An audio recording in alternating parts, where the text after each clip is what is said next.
Hello friends, my name is Shivani Singh and I welcome you to my channel Knowledge Nation Academy. Last video में हमने math से related कुछ questions किए थे NCERT book पे based, लेकिन आज हम इंग्लिश पे बेस्ड कुछ चीजें सीखेंगे। इंग्लिश में काफी सारे वर्ड्स ऐसे होते हैं जो कई बार कंफ्यूजन क्रिएट कर देते हैं कि कहाँ पर कौन सा वर्ड यूज करना है। कई बार हम काफी ज्यादा कंफ्यूज हो जाते हैं और गलत जगह पर गलत वर्ड यूज कर देते हैं, जिसकी वजह से हमें प्रॉब्लम हो जाती है। ऐसे ही हमारे कुछ एरर वाले, जहाँ पे हमें एरर फाइंड आउट करना होता है क्वेश्चंस में, तो वहाँ पे किसी और वर्ड की जगह कोई दूसरा वर्ड लिखा होता है और हमें उसे चेंज करना होता है। सो ये सारी चीजें, इन चीजों को लेकर हम कंफ्यूज हो जाते हैं कि क्या ये वर्ड यहाँ पर ठीक है, क्या इसकी जगह दूसरा इससे रिलेटेड वर्ड आएगा। ये सारी चीजें हमारे माइंड में चलती रहती है। सो आज हम इसी से रिलेटेड एक वीडियो करने वाले हैं, जिसमें हम इन्हीं वर्ड्स को लेकर, हम इन्हीं कुछ वर्ड्स को लेकर डिस्कस करेंगे। जैसे कि एक बहुत ही कॉमन वर्ड है प्रिंसिपल एंड प्रिंसिपल। जब हम किसी डेजिग्नेशन, स्कूल की किसी डेजिग्नेशन की बात करें तो प्रिंसिपल है PAL, और जब हम कभी अपने रूल्स, अपने सिद्धांतों की बात करते हैं तो वो PLE है।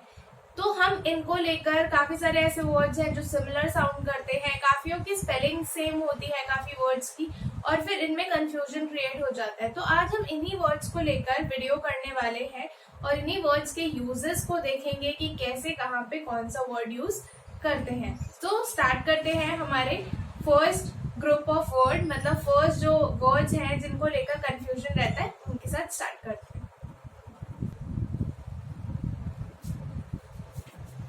सो हमारा फर्स्ट सेट ऑफ वर्ड है स्टेशनरी। लेकिन इसको डिस्कस करने से पहले एक एग्जाम्पल देखते हैं। एक बार मैं स्टेशनरी शॉप पर कुछ सामान लेने जा रही थी, तो मैंने देखा कि कुछ बच्चे स्टैचू खेल रहे थे, और जब उन्होंने स्टैचू बोला एक दूसरे को, तो वो स्टेशनरी पोजीशन में आ गए। जब मैं कहाँ जा रही थी? स्टेशनरी शॉप पर। स्टेशनरी, ई वाला स्टेशनरी शॉप पर जा रही थी, तो बच्चे क्या खेल रहे थे? स्टैचू खेल रहे थे। जिसके बाद वो किस पोजीशन में आ गए?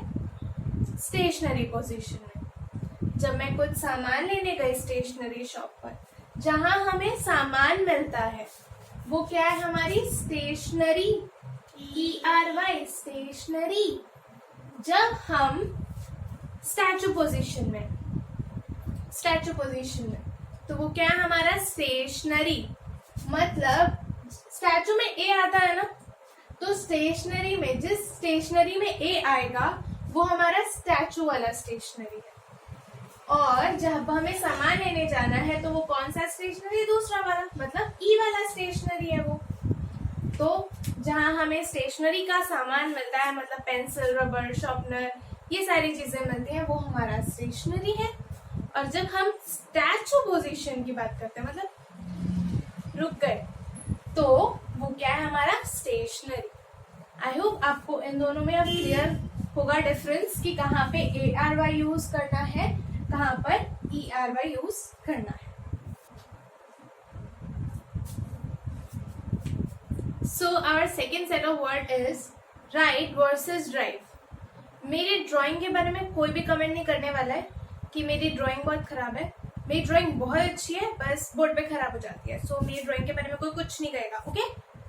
हाँ। आगे प्रोसीड करते हैं। Right versus drive.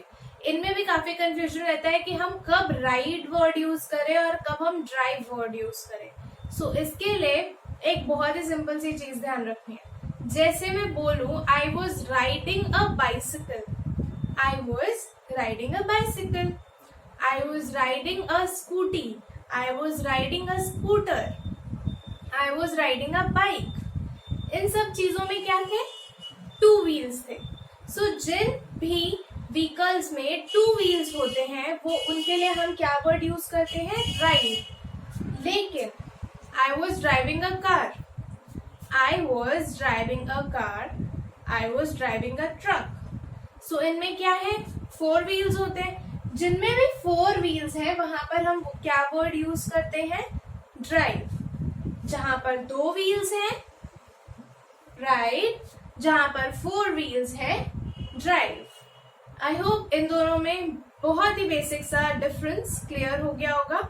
अब हम नेक्स्ट सेट ऑफ वर्ड की तरफ मूव करेंगे।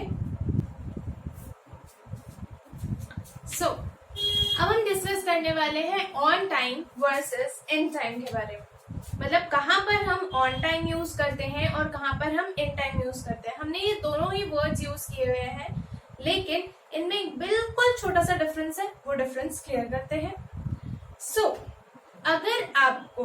अगर आप कहीं स्कूल में हो या कॉलेज में हो या ऑफिस में हो, तो आपको क्या कहा जाता है?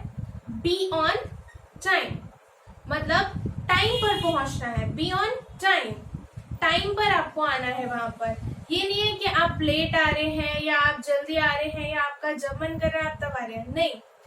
बी ऑन टाइम मतलब जो टाइम फिक्स किया गया है उस टाइम पर आपको वहां होना है, प्रेजेंट होना है।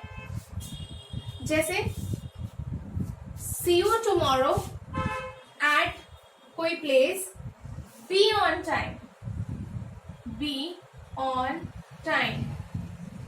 कोई टाइम डिसाइड कर दिया गया है और आपको बोला गया है कि उस टाइम पे आप मुझे वहां मिल जाना, लेट मिले तो खैर नहीं है। ये हुआ हमारा ऑन टाइम, मतलब एग्जैक्ट टाइम।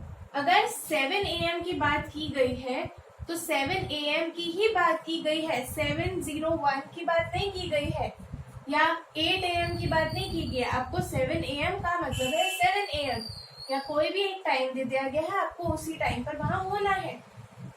अब बात करते हैं इन टाइम की। इन टाइम का मतलब है कि आप उस टाइम से पहले भी वहां पर हो सकते हैं, लेकिन ये कुछ काम के लिए होता है। जैसे you have to submit your files, your report in the given time. आपको कोई टाइम अलॉट कर दिया गया, मान लीजिए टीचर ने बोला कि आपको मंडे आपकी एक डेडलाइन है। ये क्या है? डेडलाइन, मतलब ये लास्ट डे है किसी चीज को सबमिट करने का। तो वहां पर क्या कहा जाएगा कि इन टाइम आपको काम पूरा करके सबमिट करना है। जैसे आपके प्रोजेक्ट रिपोर्ट्स होते हैं, आपके फाइल्स होते हैं, सो आपको एक डेडलाइन दे दी जाती है और कुछ बच्चे क्या करते हैं, टाइम से बहुत पहले ही कर लेते हैं और वो क्या बोलते हैं, I have done my work in the time. मैंने अपना काम पूरा कर लिया है टाइम में, जो हमें गिवन टाइम था उस टाइम से पहले पूरा कर लिया है। जब भी हम पहले की बात करेंगे तो हम इन टाइम यूज करेंगे, जब हम एग्जैक्ट टाइम की बात करेंगे तो हम क्या यूज करेंगे? On time. आई होप इन दोनों में डिफरेंस क्लियर होगा। इसका एग्जाम्पल है, I have submitted my work in the given time। मैंने क्या किया? मेरा जो काम था, I have submitted my work in the given time। मेरा जो काम था मैंने वो इन टाइम सबमिट कर दिया है, मतलब टाइम से पहले मैंने सबमिट कर दिया, मैं डेडलाइन आने नहीं दिया। और यहाँ पर बी ऑन टाइम, लेट हुए तो खैर नहीं है। सो आई होप दोनों में डिफरेंस क्लियर हो गया होगा।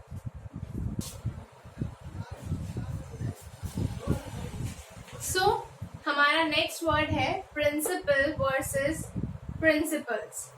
मतलब कहाँ पर हमें PAL यूज करना है, कहाँ पे हमें PLE यूज करना है। प्रिंसिपल ये जो है ये एक पोजीशन है। किसकी position? Head of the school, head of the college, जो भी है ये एक हेड की पोजीशन है जो लीड करेगा पूरे इंस्टीट्यूशन को। वो क्या है? प्रिंसिपल, जो लीड कर रहा है। प्रिंसिपल्स क्या है? जिन प्रिंसिपल्स पर चलकर ये प्रिंसिपल हमें लीड करता है। मतलब जिन वैल्यूज, ये रिलेटेड है वैल्यूज के साथ, एग्जैक्टली वैल्यूज नहीं लेकिन ये रिलेटेड है हमारी वैल्यूज के साथ, जो हमारे हिंदी में बोले तो सिद्धांत, हमारे सिद्धांत पर डिपेंड करते हैं। जो हमारे सिद्धांत हैं वो हमारे प्रिंसिपल्स होते हैं। ये हमारे 1 2 3 4 कितने भी प्रिंसिपल्स हो सकता है, लेकिन किसी स्कूल का हेड या प्रिंसिपल क्या होता है? सिर्फ एक होता है। तो जिन प्रिंसिपल्स पर चलकर एक प्रिंसिपल इंस्टीट्यूशन को लीड करता है उन्हें हम क्या कहते हैं, प्रिंसिपल। और किस पर चलकर, किन सिद्धांतों पे चलकर, सिद्धांत को क्या कहते हैं हम, प्रिंसिपल। मतलब जो हमारे सिद्धांत है, हमारी जो वैल्यूज है, या जो हमारे हम एक अपने लिए बनाते हैं कि ये हमें फॉलो करनी है, ये चीजें हमें फॉलो करनी है ताकि हम आगे जाके लाइफ में ये चीजें कर पाए। सो ये क्या है, हमारे प्रिंसिपल्स, और ये क्या है, प्रिंसिपल। मतलब ये हमारे सिद्धांत जिनको हम फॉलो करते हैं। ये क्या है, जो हेड है किसी भी इंस्टीट्यूशन के, किसी भी स्कूल के, किसी भी कॉलेज के। सो आई होप दोनों में डिफरेंस क्लियर होगा।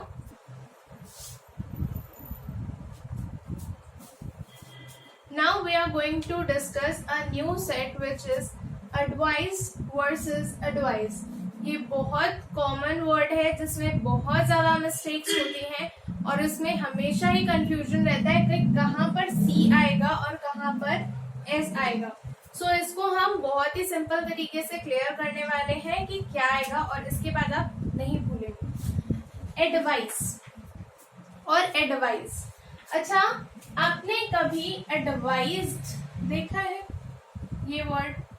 हाँ, ये वर्ड जरूर देखा होगा, एडवाइज्ड, एडवाइसेस। ये वर्ड्स हमने देखे हैं, लेकिन हमने ये वर्ड कभी नहीं देखा ना। हमने ये देखा है, हमने ये देखा है, एडवाइजिंग। सो ये जो वर्ड है, ये वर्ड ing, ये किन वर्ड्स के साथ लगते हैं, वर्ब के साथ। इसका मतलब ये जो एडवाइस है, एस वाला, ये क्या है, वर्ड। जो ये एडवाइस है, जब हम ज साउंड निकालेंगे, ज, एडवाइस, तो ये क्या है, वर्ब। और जब हम स साउंड निकालेंगे, एडवाइस, तो वो क्या है, नाउन। जैसे हमने बताया था ना, हमने पढ़ा था कि जब हम एडवाइस को नहीं देख सकते, हम बस फील करते हैं कि हाँ किसी ने हमें एडवाइस दी है, हमें कोई सलाह दी है, लेकिन हम उस चीज को देख नहीं सकते कि कौन सी सलाह दी है। मैं ये नहीं बोलूंगी कि इस इंसान ने मुझे ये वाली सलाह दी है, देखो देखो कितनी अच्छी सलाह दी है, मैं ऐसे नहीं बोल सकती। मैं उस पर अप्लाई करके आपको बता सकती हूँ, मैं उसको बोल के बता सकती हूँ, हाँ ये चीज है, ये उसने मुझे समझाया था, ये उसने मुझे ये एडवाइस दी थी। तो जब हमें कोई चीज मिल रही है, कोई चीज है, तो वो क्या है, नाउन है। और मिल रही है, नाउन है। कोई चीज मिली है तो वो क्या है, एडवाइस, जब हमें कोई दे रहा है। लेकिन वो जो प्रोसेस है देने का, एडवाइस देने का, वो क्या है, एडवाइस, प्रोसेस है एडवाइस, और जो हमें मिला वो है एडवाइस। जैसे अगर मैं आपसे बोलूं कि doctor has advised him to take rest. Doctor ने उसे एडवाइज किया है कि वो रेस्ट ले। ये क्या है, प्रोसेस। उन्होंने बताया क्या है, टू टेक रेस्ट। ये क्या है, टू टेक रेस्ट, ये एडवाइस दी है कि आप रेस्ट करिए। और ये प्रोसेस जो उन्होंने बताया वो क्या है, एडवाइस देना। किसी को जब आप सलाह दे रहे हो तो वो क्या है, एडवाइस। और वहीं अगर मैं बोलूं, यहाँ पे मैं बोलूं doctor has given me an advice. Doctor ने मुझे एक सलाह दी है। क्या सलाह दी है, वो तो यहाँ दे दी थी ना कि आप रेस्ट करिए। डॉक्टर ने मुझे एक सलाह दी है। सो आई होप आपको इन दोनों में डिफरेंस क्लियर हो गया होगा कि कहाँ पर हम एडवाइस यूज करते हैं, कहाँ पे हम एडवाइस यूज करते हैं। लेकिन एक बहुत ही कॉमन मिस्टेक जो होती है कि एडवाइजेस, ये वर्ब है तो वर्ब का कभी भी प्लूरल नहीं होगा। ये जो SES लगा हुआ है ये प्लूरल नहीं है, ये फॉर्म ऑफ वर्ब है जो हम वर्ब के फर्स्ट फॉर्म के साथ S या ES यूज करते हैं जब भी कोई सिंगुलर चीज आती है सब्जेक्ट में। तो हम वर्ब के साथ एस या ईएस यूज करते हैं। इस चीज पे हम डिस्कस करेंगे जब हम वर्ब्स के ऊपर जाएंगे, जब हम वर्ब का टॉपिक करेंगे तब हम इन बातों को डिस्कस करेंगे। लेकिन अभी के लिए सिर्फ इतना याद रखना है कि एडवाइस का कभी भी प्लूरल नहीं होता, कभी भी नहीं होता। लेकिन एडवाइस का तो हो सकता है, एडवाइस का तो हो सकता है, लेकिन हमें ये भी पता है कि हम एडवाइसेस वर्ड यूज नहीं करते। तो हम यूज क्या करते हैं प्लूरल बनाने के लिए? हम इसको ऐसे यूज करते हैं, पीसेस ऑफ एडवाइस। एडवाइस का प्लूरल होता है पीसेस ऑफ एडवाइस। हम ये यूज करते हैं, बट करेक्ट जो यूज करना है, करेक्ट प्लूरल फॉर्म जो है वो ये है, पीसेस ऑफ एडवाइस। अब हम एडवाइस का प्लूरल क्यों नहीं करते? क्योंकि जब हम नाउन पढ़ रहे थे, नाउन में हमने जब एब्स्ट्रैक्ट नाउन पढ़ा था तो मैंने आपको बताया था कि एब्स्ट्रैक्ट नाउन का कभी भी प्लूरल नहीं होता। तो जब एडवाइस एब्स्ट्रैक्ट नाउन है तो इसका भी प्लूरल नहीं हो सकता है, इसलिए हम इसको थोड़ा सा डिफरेंट फॉर्म में लिखते हैं, पीसेस ऑफ एडवाइस। इसको एज प्लूरल ट्रीट करते हैं। सो आई होप आपको ये क्लियर होगा कि कहाँ एडवाइस और कहाँ पर एडवाइस यूज करना है। कहाँ पर जहाँ हमें सलाह मिल रही है, प्रोसेस की बात हो रही है तो वो एडवाइस है। जहाँ हमें कोई चीज मिली है, कोई सलाह मिली है तो वो क्या है? एडवाइस है। सो आई होप आपको डिफरेंसेस क्लियर होंगे। सो हमारा नेक्स्ट सेट ऑफ वर्ड्स जो है वो है देन वर्सेस देन। सो इन दोनों में क्या डिफरेंस है? ये बहुत ज्यादा कॉमन मिस्टेक की जाती है। कई बार इस वाले देन की जगह ये वाला देन लिख दिया जाता है या इसकी जगह ये। सो इसको ये बहुत ही कॉमन एरर है, बहुत ज्यादा यूज होता है, बहुत फ्रीक्वेंटली यूज किया जाता है और बहुत बार इसमें मिस्टेक होती है। सो इसलिए ये वर्ड भी बहुत इंपॉर्टेंट है डिस्कस करना। जब हम देन की बात करते हैं, मतलब जब हम THAN की बात कर रहे हैं, इसका मतलब हम किसकी बात कर रहे हैं? कंपैरिजन की। कंपैरिजन, जब भी हम दो चीजों के बीच में कंपैरिजन करते हैं तो वहां पर हम देन यूज करते हैं। Like he is taller than me, मुझसे लंबा है वो। कंपेयर किया मैंने खुद को किसी और इंसान के साथ और मैंने बताया कि उसकी हाइट मुझसे ज्यादा है, तो यहाँ पे क्या यूज किया हमने? देन। एक और एग्जांपल देखते हैं इसका। She looks more beautiful in red then yellow. मतलब वो रेड कलर में ज्यादा अच्छी लगती है येलो कलर से। यहाँ पे हमने कंपैरिजन किसका किया है? रेड और येलो का, कलर्स का कंपैरिजन किया है कि यहाँ रेड कलर में ज्यादा अच्छी लगती है येलो कलर से। सो जहां भी हम कंपैरिजन की बात कर रहे हैं वहां पर हम क्या यूज कर रहे हैं? देन। देन कंपैरिजन के लिए हम क्या यूज करते हैं? देन। वहीं अगर मैं बोलूं कि I will go there but then I will go to my house, पहले मैं वहां जाऊंगी फिर उसके बाद मैं अपने घर जाऊंगी। जब हम किसी दो चीजों को ज्वाइन करके कहीं चीज बोलते हैं, जब भी हम दो चीजों को ज्वाइन कर रहे हैं या एक चीज दूसरी चीज पर डिपेंड करिए कि ये काम जब हो जाएगा तब मैं वो काम कर लूंगी, तो वहां पर हम यूज करते हैं देन। ये बेसिकली टाइमिंग के लिए है कि then I will do this, then you have to come here. ये टाइमिंग पे डिपेंड करता है। You when he will go there,